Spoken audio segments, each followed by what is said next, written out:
ஐயா ஐயா கோயில் புதுசாலி சொல்லுங்க. கொஞ்சம் வேகனா பேசுங்க. சரி. எனக்கு கொஞ்சம் காது கேட்காது. சரி. அதனால இந்த கோயிலினுடைய ஆதி வரலாறுகள் என்ன அப்படிங்கிறது எங்களுக்கு தெரியல. குலதெய்வமா இருந்தும் வரலாறு தெரியாத இருந்து பயன் இல்லாத இருக்குது. சரி. அதனால உங்களுக்கு தெரிஞ்ச வரலாறுகளை, முக்கிய வரலாறுகளை நீங்க ஆதி அந்தமான பாட்டம் காலத்துல இருந்து சொல்லிக்கிட்டு வர வரலாறுகளை நீங்க சொல்லுங்க. அதுதான் உண்மையான வரலாறா இருக்கும். சொல்லுங்க.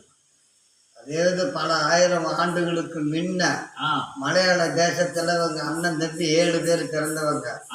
7 பேர் பிறந்து மலையாள தேச மாந்திரிகத்தை எல்லாத்தையும் அழிச்சிட்டு இங்க இருக்கக்கூடாது, நம்ம கிழக்க இருக்க தீவுக்கு நம்ம போகணும்னு இந்தியாவுக்கு வந்தாங்க.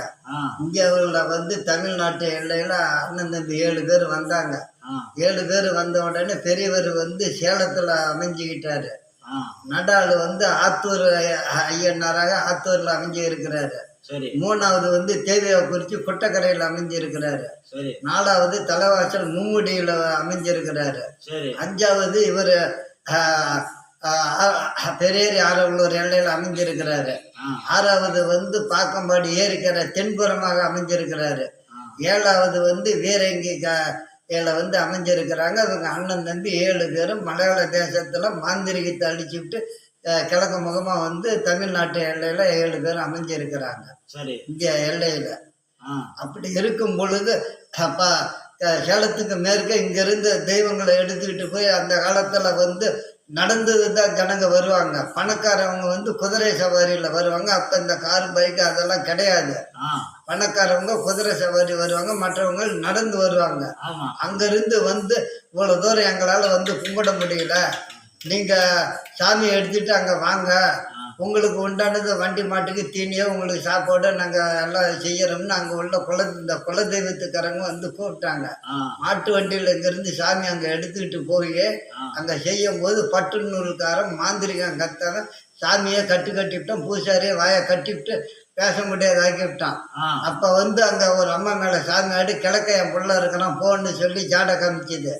அங்கேருந்து இங்கே கிழக்க வந்த உடனே அந்த பட்டு நூலுக்காரன், நீ சாடையை காமிச்சு அனுப்புற, நான் அவங்க அண்ணன் தங்க 7 பேர்த்தையும் கட்டி கொண்டு வந்து என் வீட்டில் நான் அடிமையாக வச்சுக்கிறேன்னு வந்தான். வேறங்கையில போய் வேறங்க ஐயனாரை கட்டி மாட்டு வண்டியில் ஏற்றிட்டு வந்தான். பாக்கம்பாடி ஐயனாரை கட்டி கொண்டுட்டு வந்து ரோட்டே வரும்பொழுது இதுக்கு மேலே இவனை விட்டு வைக்க கூடாது அப்படின்னு மேற்கு முகமாக திரும்பி வந்து அவனை வேட்டு பிடிச்சாரு. வேட்டு பிடிச்சி மாட்டு வண்டியிலிருந்து கீழே விழுந்து செத்தான். இந்த ஐயனாரு பெரியேரி ஆரக்குளூர் ஐயனாரு, பெரியேரி ஆரக்குளூர் ஐயனாரு வேட்டு பிடிச்சவரு. உடனே பெரியேரியில வந்து அந்த காலத்துல வந்து ஒரு சிற்றரசர் மாரி இருந்தாரு. அவர் வீட்டு கதவை தட்டி என் தம்பிகளை கட்டி கொண்டுட்டு வந்துட்டான்.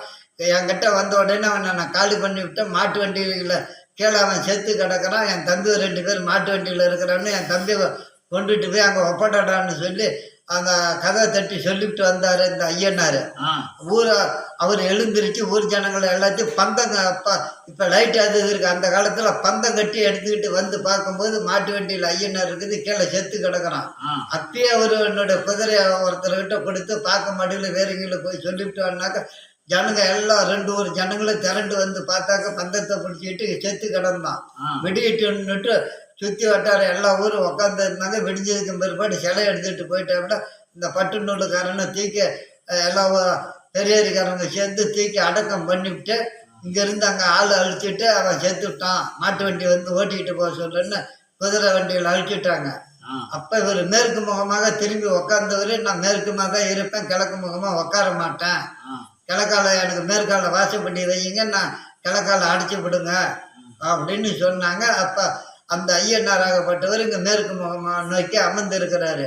மைய மாந்திரிகம் பில்லி சூனியம் எதுவாக இருந்தாலும் இங்க இந்த கோயில்ல வந்து வணங்கினா அத்தனையும் அழிஞ்சு விடும். குழந்தை இல்லாதவங்களுக்கு இங்க வந்து வணங்கினா உடனே குழந்தை பாக்கி இந்த கோயில்ல கிடைக்கும். நினைச்ச காரியம் அத்தனையும் வெற்றி ஆகும். சரி. இந்த ஐயனார்கிட்ட. திருமணம் நடக்காதவங்களுக்கு திருமணம் நடக்காதவங்களுக்கு இங்க வந்து வணங்கிட்டு போட்டாக்க உடனே கல்யாணம் நடக்கும். அதுக்கு ஏதாவது பரிகாரங்கள் இருக்குதா? அதே இது மெட்ராஸ்ல இருந்து ஒருத்தன் வந்து இங்க கேட்டுட்டு போனான். தேதியை குறிப்பிட்டு இந்த தேதிக்குள்ளார உனக்கு பொண்ணு அமையதடா, எனக்கு வந்து சக்கரை பொங்கல் வச்சு பண்ணடான்னு சொன்னாரு. வந்து அவர் சொன்ன தேதி இன்னைக்கு பொண்ணு நிச்சயம் பண்ணணும். தாலி கட்டி முத பொண்ணு மாப்பிள்ளைங்க வந்து ஐயனாரை வணங்கி விட்டு பொங்கல் வச்சு வணங்கி விட்டு போனாங்க. மெட்ராஸில் இருந்து வந்து திருமணம் ஆகாதவங்க இங்கே வந்து கேட்டால் ஐயனார் எப்படி கொடுக்குறாரோ வாக்கு போட்டு இந்த தேதியிலிருந்து இந்த மாதம் தேதி அத்தனை இங்கே சொல்லுவார். அத்தனையும் உடனே அவர் சொன்ன தேதியில் நடக்குது இந்த ஆலயத்தில். இந்த பெரியேரி ஐயனார் கோயில்ல இவ்வளவு மகிமையும் நடந்திருக்கு. இந்த கோயில்லாம் இவ்வளவு காலமா எங்களுக்கு தெரியல. யாரும் சொல்லல. அப்புறம் பூசாலி நீங்க சொன்னாதானே எங்களுக்கு தெரியும். வந்து கேட்டாலும் நாங்க சொல்லுவோம். கேட்கலங்கும் போது நாங்க யாருக்கிட்ட போய் சொல்றது? சரி, நாங்க இப்ப கேட்டிருக்கிறோம், பார்த்துருக்கிறோம். நாங்க இப்ப யூடியூப் வீடியோ போடுறோம். அந்த யூடியூப் வீடியோல நீங்க பாருங்க, உலகத்து மக்கள் எல்லாம் பார்க்கட்டும். இந்த ஆண்டவனை வணங்கி வழிபாடு பண்ணி நல்லபடியாக குலதெய்வத்துக்காரங்க, இஷ்ட தெய்வத்துக்காரங்க, அதிதேவதையாக வணங்கக்கூடியவங்க அனைவர்களும், இந்த உள்ளூர் மக்கள், வெளியூர் மக்கள், இந்த நாட்டு மக்கள், இந்த தமிழ்நாட்டு மக்கள், இந்த இந்தியா மக்கள், இந்த உலகத்து மக்கள் எல்லாம் சேம செழிப்போடு இந்த ஐயனார் காப்பாத்துட்டோம். படி இழந்து வரக்கூடிய அந்த பரம சிவனே வந்து இந்த ஐயனாராக அமர்ந்திருக்கிறதுனால, அதாவது நான் வந்து பார்க்கும்போது வாகனம் என்னன்னு பார்த்தேன். அது பயிர்வர வாகனமாக இருக்குது. அந்த பயிர்வர வாகனமாக இருக்கிறதுனால அந்த பரமசிவனுடைய அவதாரம் தான் இவரு அப்படிங்கிறது அதுலயே நமக்கு நல்லா தெரியுது. ஆகையனால எல்லாம் செழிப்போட இருக்கட்டும். நண்பர்களே யூடியூப்ல இருக்கக்கூடிய நண்பர்களே தினசரிய எந்நேரமும் நீங்கள்லாம் எங்களுடைய திருமுகத்தை பார்த்து கொண்டே இருக்கிறதுனாலையும், எங்களுடைய வரலாறுகளை நீங்கள் கேட்கறதுனாலையும் நன்றி, வணக்கம்.